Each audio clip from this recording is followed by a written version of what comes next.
Arahan Bapak Presiden bahwa birokrasi ini harus berdampak. Birokrasi tidak boleh lagi berbelit-belit dengan tumpukan kertas. Dulu ada 3.414 klasifikasi jabatan. Sekarang sudah kita pangkas hanya 3 jabatan saja, 3 kelompok jabatan, sehingga ini sangat lincah. ASN merasa ribet, ngurus pensiun repot, ngurus kenaikan pangkat repot, dan lain-lain. Dan ini sudah kita pangkas. Kalau dulu fokus di hulu, sekarang kita fokus di hilir, sehingga kita lebih berdampaknya bukan di tumpukan kertasnya. Kemudian perlu ditentukan bahwa hanya ada satu portal untuk seluruh layanan publik berbasiskan identitas digital. Baik, terima kasih. Assalamualaikum warahmatullahi wabarakatuh. Selamat sore, Bapak saya hormati. Alhamdulillah hari ini kita baru saja menyelesaikan ratas terkait dengan percepatan transformasi digital untuk keterpaduan layanan digital nasional. Hari ini saya melaporkan 2 substansi, satu terkait dengan progres reformasi birokrasi berdampak kepada Bapak Presiden, yang kedua terkait langkah-langkah digitalisasi yang perpresnya beliau sudah tanda tangani, dan sekarang perlu ada rencana aksi yang lebih terukur dari kementerian lembaga, dan ini akan tadi telah diputuskan perpres baru. Arahan Bapak Presiden bahwa birokrasi ini harus berdampak. Birokrasi tidak boleh lagi berbelit-belit dengan tumpukan kertas. Oleh karena itu, beliau berharap ini birokrasi menjadi lincah dan cepat. Lalu apa yang bisa kami kerjakan dari Kementerian Pan-RB? Kami tadi laporkan terkait dengan delayering jabatan fungsional dan jabatan pelaksana. Dulu kenapa ini agak ribet? Karena dulu ada 3.414 klasifikasi jabatan. Sekarang sudah kita pangkas hanya 3 jabatan saja, 3 kelompok jabatan, sehingga ini sangat lincah. Kalau dulu ASN hanya bisa pindah dalam satu rumpun, sekarang ini ASN bisa pindah lintas rumpun, jadi sudah lebih lincah. Ini slide-nya, jadi sudah sangat mudah. Dan ini berdampak kepada 1,4 juta ASN, dan yang pindah lintas rumpun berdampak kepada 2,1 juta ASN. Beliau berharap ada kebijakan yang berdampak. Dan ini sudah 3 bulan lalu sudah kami putuskan. Begitu juga penyelenggaraan proses bisnis layanan kepegawaian. Selama ini teman-teman ASN merasa ribet, ngurus pensiun repot, ngurus kenaikan pangkat repot, dan lain-lain. Dan ini sudah kita pangkas, ya. Layanan kenaikan pangkat dari 14 tahap kita pangkas jadi 2 tahap. Tadi kami laporkan kepada Bapak Presiden. Ini dikerjakan oleh teman-teman BKN. Layanan pensiun dari 8 tahap sekarang tinggal 3 tahap. Layanan pindah instansi dari 11 tahap sekarang menjadi 3 tahap. Ini contoh yang diharapkan oleh Bapak Presiden yang segera dieksekusi oleh Kementerian Lembaga, khususnya Kemenpan RB terkait dengan layanan kepegawaian. Begitu juga di LAN, kami terus berkoordinasi. Ini ada pemangkasan layanan penyelenggaraan pelatihan NEXT dari 16 tahap sekarang 5 tahap. Layanan akreditasi lembaga penyelenggara pelatihan dulu 10 tahap jadi 4 tahap, dan seterusnya, termasuk layanan fasilitasi pengembangan kompetensi dari 8 tahap sekarang menjadi 3 tahap. Inilah pemangkasan-pemangkasan yang kami kerjakan. Bapak sekalian saya hormati, dampak penyelenggaraan proses bisnis layanan pengembangan kompetensi ASN terjadi simplifikasi. Begitu juga layanan proses bisnis layanan kepegawaian, dulu ada 11 tahap, next, sekarang kami pangkas jadi 3 tahap. Ini kami laporkan kepada Bapak Presiden. Begitu juga dulu kenaikan pangkat setahun hanya 2 kali, sehingga kalau tidak bisa ngurus tahun ini bisa tahun depan. Nah sekarang atas saran Bapak Presiden kami proses bersama Menteri Keuangan, sekarang setahun BKN telah mulai tahun ini menyelenggarakan bahwa kenaikan pangkat setahun ada 6 kali, sehingga mempermudah proses bagi teman-teman ASN untuk melakukan kenaikan pangkat. Penyelesaian regulasi ASN, next, kami sudah sedang bekerja keras dengan 1 PP ASN, ini nanti dari yang lama ke yang baru akan jalan. Next, terkait dengan penyelesaian regulasi ASN, kami sedang menyelesaikan 1000 PP sekarang, 1 PP yang akan nanti menggabungkan 1031 aturan tentang ASN. Ternyata ribuan aturan ASN tidak bisa juga ke kelas dunia, karena kadang kita sibuk antar aturan dengan aturan. Maka atas saran Bapak Presiden kami pangkas ini sekarang dari 766 DIM tersisa 48 DIM terkait dengan pemberhentian, upaya banding, dan skop profesi pegawai, dan 85 DIM terkait dengan kesejahteraan. Ini sedang dibahas melalui simulasi dengan Kementerian Keuangan. Kalau ini selesai, maka PPASN ini akan segera selesai. Begitu juga dengan penilaian RB yang dilakukan oleh Kementerian, sekarang ini agak ribet. Kenapa? Karena harus menjawab 259 komponen pertanyaan dan mengunggah ribuan dokumen. Next slide. Nah, Nah, sekarang kita rubah ke 26 dampak. Nah, jadi kalau RB-nya bagus, kira-kira kalau kemiskinannya turun, investasinya meningkat. Kalau dulu fokus di hulu, sekarang kita fokus di hilir. Sehingga kita lebih berdampaknya bukan ditumpukan kertasnya. Selama ini orang kalau ngurus RB, kadang harus ada konsultan di hotel, bagaimana nilainya supaya naik. Nah, sekarang tidak lagi. Jadi langsung ke dampak. Sehingga rakyat bisa lebih merasakan. Nah, itu saya hormati next, Bapak Presiden telah menandatangani SPBE, Arsitektur Pemerintah Berbasis Elektronik, dan tadi Bapak Presiden telah kami laporkan terkait dengan transformasi digital pelayanan publik. Next, halaman 15, Bapak sekalian, inilah arsitektur SPBE nasional sudah dan akan terus disesuaikan untuk mengadopsi konsep digital public infrastructure atau DPI yang sebelah kanan. Ini adalah konsep yang sekarang menjadi tren dan pegangan beberapa negara yang isinya adalah di situ terkait dengan payment, digital ID, dan data exchange. Sehingga yang kiri nanti ini tidak lagi silo karena nanti akan terintegrasi lewat yang kanan. Jadi yang tengah itu ada G2C, ada G2B, government to business, ada government to government, dan government to employee. Jadi yang G2A itu misalnya urusan kepegawaian, ya. Jadi nanti akan diintegrasikan. Tapi layanan di bawahnya adalah backbone-nya adalah data kependudukan. Nah, oleh karena itu maka mulai arsitektur SPBE ini tidak mengutamakan pembangunan aplikasi baru. Sekali lagi, sistem pemerintah berbasis elektronik ini bukan membangun aplikasi baru. Bapak Presiden memberikan arahan tidak boleh lagi membangun aplikasi-aplikasi baru. Sekarang ini lebih dari 27.000 aplikasi, sehingga bayangkan rakyat akan susah untuk membuat akun satu-satu untuk mendapatkan pelayanan digital. Nah, dengan SPBE ini diinteroperabilitaskan. Nah, interoperabilitas SPBE inilah sebelumnya Bapak Presiden telah menandatangani Perpres, di mana di sini next Menpan RB sebagai Ketua Tim Koordinasi SPBE Nasional.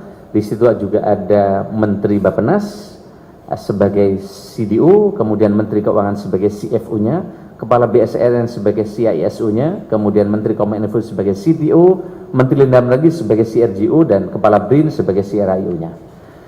Nah, Bapak sekalian, bagaimana cara bekerja ini? Ini tadi kami melaporkan, para Menko telah ditugasi oleh Perpres SBY untuk menggerakkan kementerian di bawahnya masing-masing.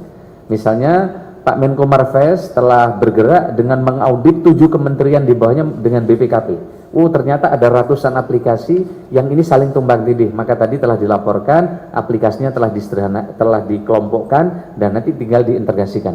Begitu juga misalnya di Kementerian Polhukam telah mengintegrasikan sistem penanganan perkara secara terpadu, mulai dari kepolisian, kejaksaan, dan Mahkamah Agung sekarang sedang berproses.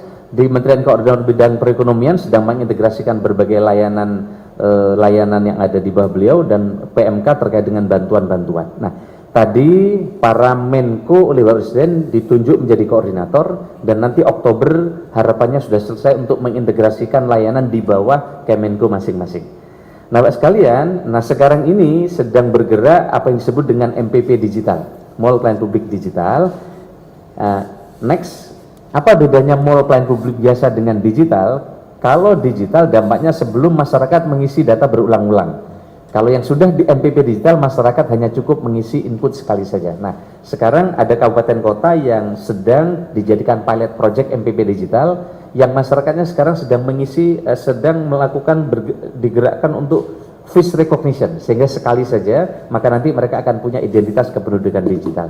Inilah yang sedang dikerjakan, karena tidak mungkin seluruh Indonesia kita kerjakan bersama, sehingga dengan pilot project ini, MPP digital ini, di mana teman-teman di lapangan akan terintegrasi dengan Dukcapil secara digital. Selama ini masih pakai operator siak, jadi masih manual sebenarnya. Di front end-nya digital, tapi back end-nya masih manual. Nah, di 21 kabupaten kota sudah digital.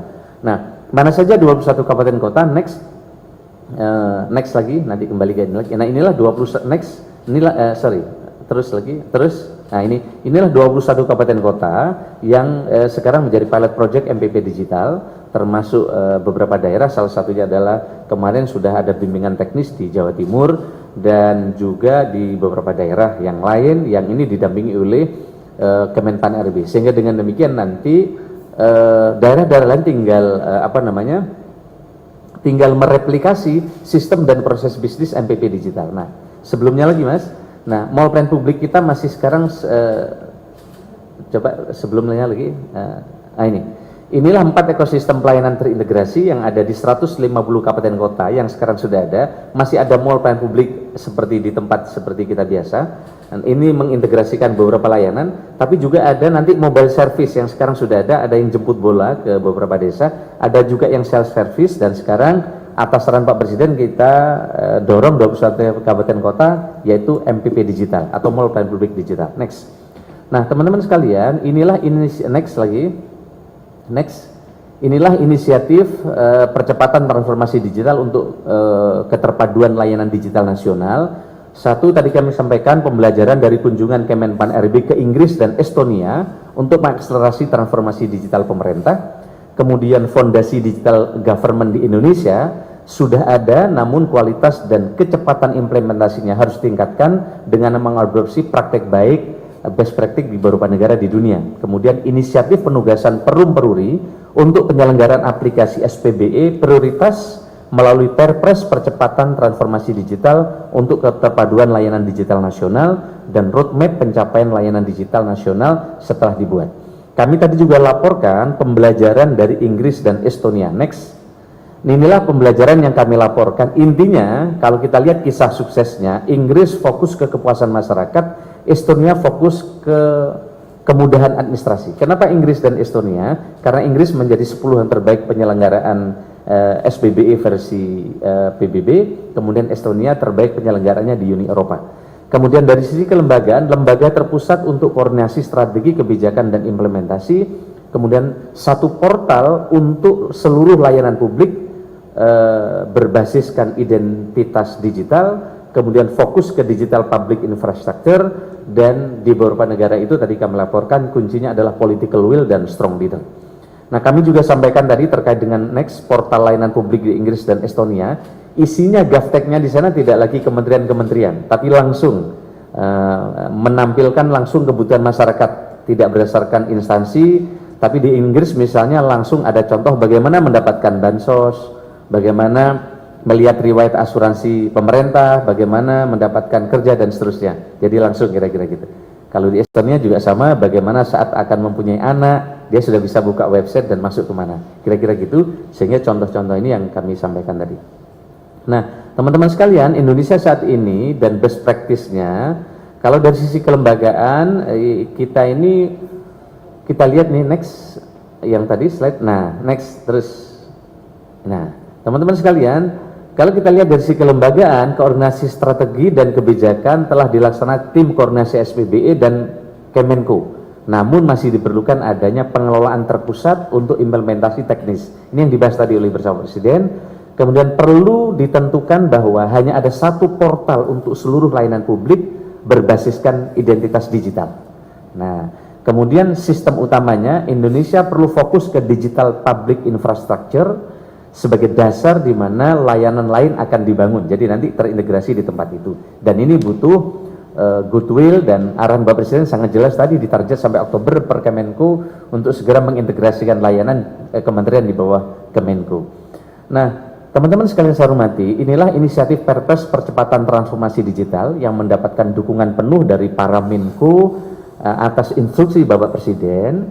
Next, yang tadi terkait dengan inisiatif Perpres percepatan. Nah, Perpres percepatan transformasi digital dirancang dengan membawa semangat Perpres SPBE dan satu data untuk memendomani arsitektur SPBE nasional untuk membawa dampak aktual peningkatan kepuasan masyarakat, daya saing ekonomi dan seterusnya.